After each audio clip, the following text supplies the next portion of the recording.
Natural hair colour కోసం చూస్తున్నారా? అయితే Anoo's henna and black expert వాడండి. నమస్తే రమగారు. నమస్తే జయ.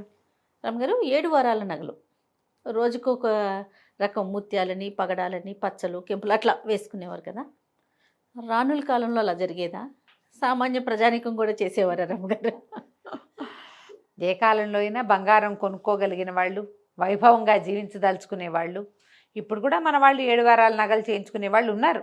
అవునండి. రాజులు రాణులు ఏమిటి, కొన్ని కుటుంబాల్లో ప్రత్యేకంగా బంగారం షాక్గా ఉండేవాళ్ళు, గ్రాండ్గా లైఫ్ గ్రాండియర్గా ఉండాలనుకునేవాళ్ళు. 7 వారాలంటే అన్ని నగలు కాకపోయినా రోజుకొక ఉంగరం, ఒక రకమైన ముక్కు పుడక, ఓ రకమైన ఇయర్ రింగు మార్చుకునే వాళ్ళైనా ఉన్నారు. ఇప్పటికి కూడా చేస్తారు. ఇదివరకటంటే అందరి దగ్గర ఉండేవి సంపన్నుల దగ్గర, ఇప్పుడు కూడా సంపన్నుల దగ్గర ఉండే ప్రదర్శన లేదేమో బహుశా. ఇప్పుడు ఏంటంటే ఎంత తక్కువ వస్తువులు పెట్టుకుంటే అంత సింపుల్గా ఉండి ఎలిగెంట్గా ఉండటం, ఇలాంటివేవో పాయింట్లు మాట్లాడుకుంటారు కదా జయ. సింపుల్ అంటే ఏమిటంటే ఈ మెడ, బోసి చెవులు, బోసి చేతులు, బోసి కాళ్ళు, వివాహాలకి కోటాను కోట్లు ఖర్చు పెడతారు, ఆ మంగళసూత్రం వేసుకునే పని లేదు. ఇలాంటి వాటితోటి ఏవో రకరకాల కారణాలతోటి ఇక వస్తువులు వేసుకోవటము అవి తగ్గిపోయింది.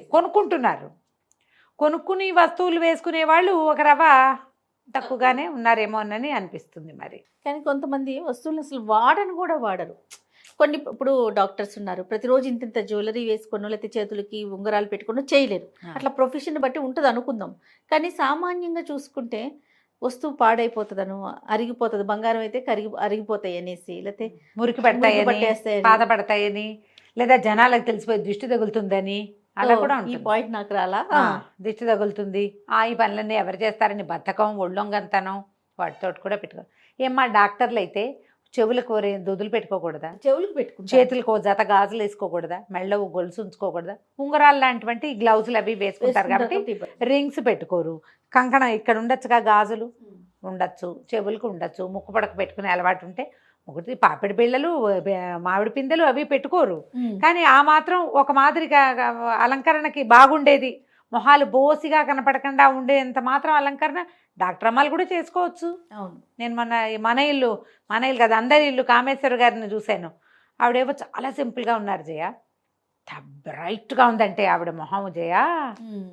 నేను ఎప్పటి నుంచో ఆవిడతో ఇంటర్వ్యూస్ చేయాలని, ఆవిడ చక్కగా పొడుగ్గా జడలుకుని తల తెల్లబడిపోయింది. నా వయసు కొంచెం నాకంటే కొద్దిగా పెద్ద, అంతకంటే చాలా పెద్దవారని నేను అనుకోను. పొడుగ్గా జడలుకుని చివరి దాకా చక్కగా మల్లెలు కనకాంబరాలు దండ పెట్టుకున్నారు. ముద్దొచ్చారంటే నాకు భలే బాగా అనిపించారు. సింప్లిసిటీ అంటే వ్యక్తుల వ్యవహారాల్లో ఉండొచ్చు, వాళ్ళ పద్ధతిని బట్టి కదా. ఆవిడ మెళ్ళ సూత్రాలు అవి ఉన్నాయి, ఓ జత గాజులు ఏవో ఉన్నాయి, చేతులకి ఉండొచ్చు. ఇప్పుడు ఈ శరీరావయవానికి ఈ ఆభరణం అనేది ఒక ఫిక్స్ చేసి పెట్టారు జయ మనకి పూర్వకాలం నుంచి. ముందు కాలంలో కూడా బంగారం తక్కువగా ఉంటే, ఇప్పుడు బంగారం తగ్గింది, ఇదివరకు ఇంకా ఎక్కువ ఉండేది. అవును. బంగారం లేకపోతే వెండి లేకపోతే ఇత్తడి, సత్తు అలాంటి ఆభరణాలైనా ధరించేవాళ్ళు. ఏదో ఒకటి ఆభరణం ఉండాలి ఖచ్చితంగా. ఈ ఆడవాళ్ళ ఆరోగ్యానికి ఆరోగ్య రహస్యం బంగారంగానే చెప్తారు. అసలు బంగారం పెట్టుకుంటేనే మనుషులకి తేజస్సు, కళాకాంతి వస్తాయి. కొన్ని రకాల గ్రహాలు శాంతిస్తాయి, వ్యక్తులకి పవర్ పెరుగుతుంది, తేజస్సు పెరుగుతుంది, ఆరోగ్యం ఇంప్రూవ్ అవుతుంది. ఈ వేళ్ల దగ్గర నొక్కటం, కాలి వేళ్ల దగ్గర నొక్కుబడి, పాదాలకి కడియాలు, తర్వాత ఏమో పట్టీలు, తర్వాత గాజులు. ఇప్పుడు గాజులన్నీ కూడా ఇప్పుడు ఇవన్నీ ఎందుకు, ఇక్కడ ప్రెషర్ ఉంటేనే మనకి ఈ ఎండోక్రైన్ గ్లాండ్స్ అవన్నీ కంట్రోల్లో ఉంటాయి, సరిగ్గా పనిచేస్తాయి. అందుకని ఇక్కడి నుంచి ఇక్కడ మట్టి గాజులే వేసుకోవాలని లేదా, మా బంగారు గాజులు కూడా వేసుకోవచ్చు. మట్టి గాజులు తర్వాత కాలాల్లో వచ్చినాయి, తొలి కాలంలో మట్టి గాజులు ఎక్కడున్నాయి? లేవు, బంగారు గాజులే ఉండేవి. అసలు శ్రీపాద సుబ్రహ్మణ్య శాస్త్రి గారి ఒక కథలో 60లో రాయబడింది. అది కథ పేరు కమ్మని పువ్వు ముళ్ళ చెట్టును అనుకుంటా ఆ కథ పేరు. అందులో ఆవిడ అత్తగారితో కోడల్ని తిడుతుంది, అసలు ఇళ్లలో గాజుల మల్లారం దించడం ఎప్పుడైనా ఉంది, అంతగా కావాలంటే ఇంకో 4 బంగారు గాజులు చేయించుకో అంటుంది. మల్లారం దించకూడదు ఇళ్లలో, బ్రాహ్మణ ఇళ్లలో అనేది ఉండేది. అదే ఆ గాజులతను వస్తాడు, గాజుల మల్లారం అంటారు దాన్ని. ఎప్పుడైనా ఉందా? కావాలంటే ఇంకో 4 బంగారు గాజులు చేయించుకోవచ్చు కదా అని ఉండేది. అట్లా ఇది వరకు ఈ బట్టి గాజులు వేసుకోవాల్సిందే అన్న సిద్ధాంతం లేదు. లోహపు గాజులు వేసుకునేవాళ్ళు. శక్తి మేరకి బంగారం శక్తి ఉన్నవాళ్ళు బంగారం వేసుకునేవాళ్ళు, లేకపోతే వెండైనా వేసుకునేవాళ్ళమ్మా. ఇత్తడి అవి కూడా పంచలోహాలవి అవి తయారయ్యేవి. అప్పుడు అసలు బంగారం ఇంత ఖరీదు కాదు పాడు కాదు అనుకుంటాను. ఒక్కొక్క గాజులు కూడా ఉండేవి. ఇక్కడ ఉండాలి గట్టిగా పట్టుకుని ఒక వస్తువు. మురుగు అనేవాళ్ళు, మురుగులు మనం పిల్లలకి వేస్తాం మురుగులు. మా పెద్దవాళ్ళకు కూడా మురుగు ఉంటుంది. శ్రీరమణ గారిది బంగారు మురుగు అని ఒక బ్రహ్మాండమైన కథే ఉంది. సూపర్ స్టోరీ, ఎంత బాగుంటుందో. ఈసారి చెప్పాలి. నువ్వు చెప్పాలను ఏదైనా పేరు చెప్పగానే చెప్పమంటావు నువ్వు. మరి చాలా బాగుంటుంది ఆ కథ. బంగారు మురుగు, మామగారి చేతికి ఒక మురుగు ఉంటుంది. అందులో మురుగులు పెద్దవాళ్ళు కూడా పెట్టుకుంటారు, ఏం పర్వాలేదు. ఇప్పుడు ఈ వస్తువులు ఇలా ఖచ్చితంగా చెవులకి ఉండాలి. ఇక్కడ తమ్మెట్లు, ఈ పైన కింద ఇవన్నీ కూడా ఆరోగ్యాన్ని ఇంప్రూవ్ చేసేవే, డైజెషన్ని పెంచుతాయి. 2 చెవులకి కుట్టిస్తే బ్యాలెన్స్ ఉంటుంది బ్రెయిన్. అందుకని మగవాళ్ళకు కూడా చెవులు కుట్టేవాళ్ళు కదా, మగవాళ్ళ చెవులు కుట్టించేవాళ్ళు. క్రమంగా అన్నీ పోయినాయి. క్రాఫ్ వచ్చేసరికి చెవుల పోగులు మానేశారు, అన్నీ పోయినాయి. ఇప్పుడు ఆడపిల్లలు ఏంటి, ఫ్యాషన్ వాళ్ళు కుట్టించుకుంటారు ఇవన్నీ. మామూలు వాళ్ళు ఎవరు కుట్టించుకోరు. ఆ స్టైల్ మీద అదేదో ఫంకీగా కనపడుతోంది మనకి. ఫంకీ కాదు, మనం ఈ ఉత్తరాంధ్ర ఆ వైపు అందరికీ ఆభరణాలు బోల్డ్ అని ఉంటాయి చెవులకి. అదంతా బంగారం ఉండేది, బంగారం పెట్టుకునేవాళ్ళు. వాళ్ళ శక్తి. ఇక్కడికి ఒక వస్తువు, కిందకు వస్తువు, కంటే కాసుల పేరు నాను బోల్డ్ ఉండేవి కదా, నాన్ పథకాలు. తర్వాత ఇంకా ఏమిటో రకరకాలు వస్తువులు. తర్వాత నడుము బిగించి వడ్డాణము. నాకు తెలిసైతే మా నాయనమ్మ రోజు వడ్డాన్నం పెట్టుకోవడం నాకు తెలుసు. వడ్డాన్నం పెట్టుకునేది మా నాయనమ్మ. ఆవిడ మడి పని అయిపోయాక బయట విడిచీర కట్టుకుని వడ్డాన్నం అవి పెట్టుకుని కాసేపు పక్కింటికో 2-3 ఇళ్ళకి ఒక ఇంటికో పెత్తనాన్ని కాసేపు వెళ్ళి మరి మాట్లాడుకుందే విషయాలు తెలియవు కదా. తోడుకోడళ్ళ ఇళ్ళకి చిన్నపిల్లని వెంట పెట్టుకుని వెళ్ళేది మా నాయనమ్మ. వెళ్ళి వచ్చేదనమాట. నాకు తెలిసాక ఆవిడ బాగా తిరగటం లేదు, పేరెంటాళ్ళకి రావడమే నాకు తెలుసు. ఈ విషయాలు మా అక్కయ్య వాళ్ళు చెప్తారు. మధ్యాహ్నం పూట నాయనమ్మ వెళ్ళి కాసేపు పెదనాయనమ్మ గారింటో కాసేపు కూర్చుని వచ్చేదని. ఎవరో ఒక చిన్నపిల్లని వెంపటి పెట్టుకెళ్ళేది, తనతో పాటు ఉంచుకునేది. ఆవిడ సంక్రాంతి పేరెంటాలకి రావడము, ఇవి పోయటం, అందరికీ రేగుపళ్ళు పోయటం నాకు కూడా తెలుసు. నాయనమ్మ వడ్డాన్నం పెట్టుకోవడం చాలా సహజమైన క్రియగా ఉండేది మాకు. ఆవిడ కాళ్ళకు కడియాలు పట్టి గొలుసులు 2 ఉండేవి. బాగా పెద్దదైపోయాక మొయ్యలేకపోతుందని పాలేళ్ళు అటొక తాడు ఇటో తాడు వేసి లాగి వాటిని సెపరేట్ చేసి తీయించి వాటితో చిన్న కంచం చేయించారు. అంత బరువు ఉండేవి. అంత బరువు. 2 కడియాలు 2 గొలుసులు, కడియాలు గొలుసులు అనేవాళ్ళు. వాటితోటి ఇంత కంచం. పథకాల పద్ధతి వేరమ్మా. ఇప్పుడు బంగారం ఉంటే మనం కొనుక్కుంటున్నాం, కానీ ఏ సందర్భంలో పెట్టుకుంటున్నాము అనేది మనం ఆలోచించాలి. మీరు బంగారం కొనుక్కోగలిగిన వాళ్ళైతే ఒంటికి సరిపడా ఆభరణాలు పెట్టుకోండి, దాన్ని అనుభవించండి అమ్మా సంపదని. ఏదో ఫంక్షన్కి వెళ్తే కొంతమంది వెళ్తారు జయ, ఫంక్షన్కి వచ్చినప్పుడు లక్షణంగా ఉంటారు. ఇక్కడ ఏదో కనపడుతుంది దగదగలాడుతూ, చెవులకి ఏవో ఉంటాయి పెద్దవి, కాసులు గీజులు వేసుకుంటారా. ఇంటికి వెళ్ళాక మొత్తం ఒలిచేస్తారు, ఏముండవు, సూత్రాలతో సహా ఒలిచి తగిలించటమే. ఎందుకు? ఎవరికైనా చూపించడానికే.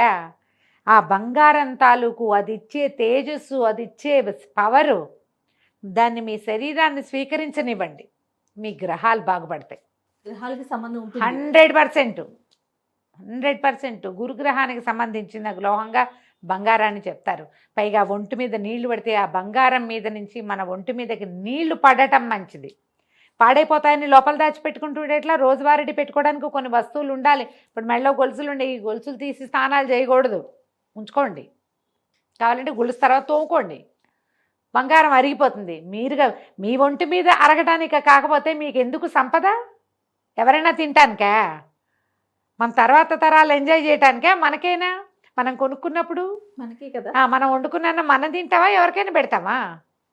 అవునా కాదా? మనమే.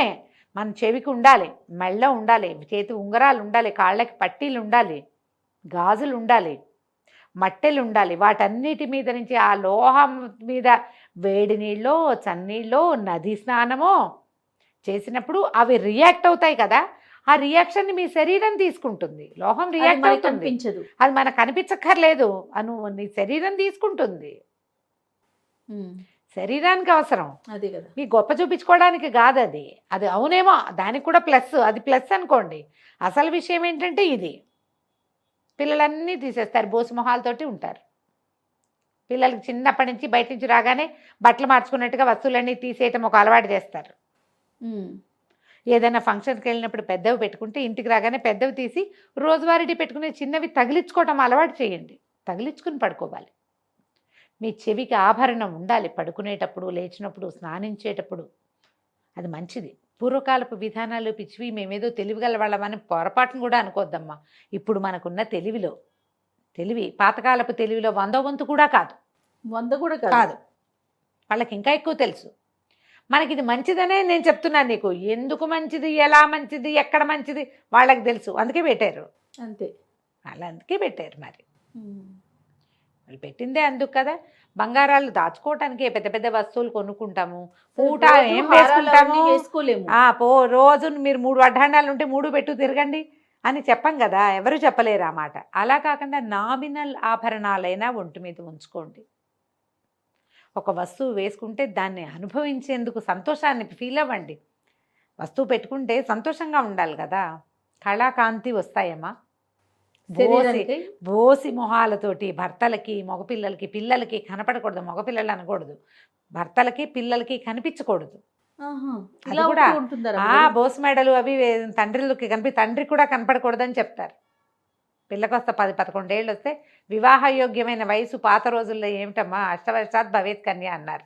8-9 ఏళ్ళు వచ్చాక పిల్లల్ని అలా బోసిగా ఉంచకుండా మెళ్ళో ఓ సన్నటి గొలుసు, చెవులకేవో చిన్నప్పుడే కుట్టించేవాళ్ళు కదా. కాళ్ళకి పట్టీలు అవి ఉండేవి. మెడలు బోసిగా, చెవులు బోసిగా ఉండకూడదు. భర్తలకు ఆయుక్షీణం, తండ్రులకు ఆయుక్షీణం ఇలాంటివి చెప్తారు జయ. మంచిది కాదు. పైగా రెండోది, కళాకాంతులు లేకుండా ఉంటారు. మీ మొహం ఏం గిడుతుంది వాళ్ళకి, అది ఆలోచించండి. బొట్టు కటక లేకుండా బోడి మొహంగా ఉంటే ఇది ఎవరో అనిపిస్తుంది. అవునా కదా. మరి ఇలా అనకూడదు. బోసిగా ఉంటారు కదా జయ. బ్రైట్గా ఉండదు మొహం, డల్గా ఉంటుంది. మంచి వ్యాలిడ్ పాయింట్ చెప్పారు అమ్మగారు. మీకు నచ్చినా నచ్చకపోయినా మీకు కూడా తెలుసు. యాక్చువల్గా మీకు కూడా తెలుసు కదా జయ. అన్నీ ఉంటే ఆ లుక్ వేరుంటుంది. అన్నీ కాదు, కొన్నైనా ఉంచుకోండి. కనీసం కొన్నైనా ఉంచుకోండి.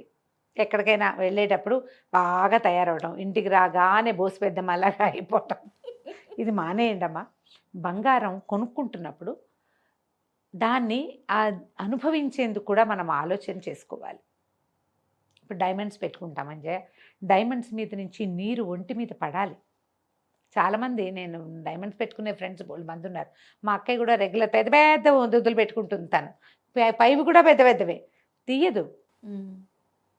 స్నానం చేసేటప్పుడు అవి ఉంచుకోవడం. ఎప్పుడో ఏ తలంటో పోసుకుంటారు చూడు, బాగా నూనె రాసుకునేటప్పుడు నూనె ఎక్కుతుందని తీస్తారేమో కానీ రోజువారీ తీసే ప్రసక్తి అసలు లేనే లేదు. అప్పుడే మన ఒంటికి తేజస్సో బలమో వస్తాయి. పోనీ అవి తీసేసి ఇంకో చిట్టివి పెట్టుకోండి. అనుభవించండి. ఏదైనా కొంటే దాన్ని ఎంజాయ్ చేయటం అంటే బీరువాలో పెట్టుకుని ఫ్రెండ్స్కి చూపించి ఫోటోలు పెట్టి I brought this, I did this అని పెట్టడం కాదు. ఐ వేర్ దిస్ అని పెట్టుకుని, నేను పెట్టుకుంటాను అదే కదా. పెట్టుకుని దాని సౌందర్యాన్ని అనుభవించండి. దానివల్ల మీ గ్రహాలకో లేకపోతే మీ తాలూకు జస్ట్ అవుట్లుక్కో, మీ తాలూకు పర్సనాలిటీకో దాన్ని ప్లస్ చేసుకోండి. అంతే కదా. సూపర్ రమ్ గారు. నమస్తే. నమస్తే.